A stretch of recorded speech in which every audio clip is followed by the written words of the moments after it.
Hi, today I'd like to give you an activity you can do with your students, and it really will make a big difference in them understanding the potato famine.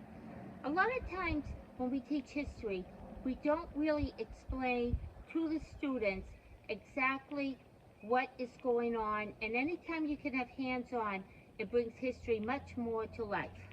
I have here a bag of white potatoes, and I realized that they had started to grow sprouts. Here, let me come over and show it to you.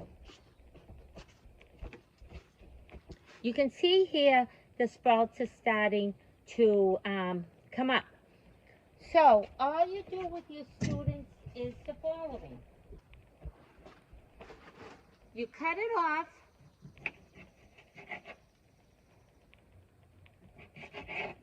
and you plant it with some of the potato still left in the ground. You can have the students get milk cartons from the cafeteria. May have them bring in their own supplies. Also, ask the students if they can bring dirt in from home. You don't need good quality dirt to grow potatoes. The only warning I have about this is if you're using a sharp knife, if you teach on the high school level, the students should be okay. Middle school students, sometimes you may want to cut them again. That depends on your class. So, have the students plant the potatoes. You will be amazed how excited they are when the potatoes start to grow. You need, I forget what this is called, a gardening shovel. You can also use a large spoon. You don't have to be that strict about it. Make sure you tell them not to eat the potatoes while they're green.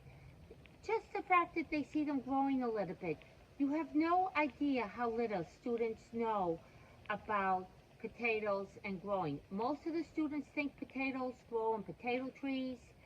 They have no idea that it's a root vegetable. Please hit the like button.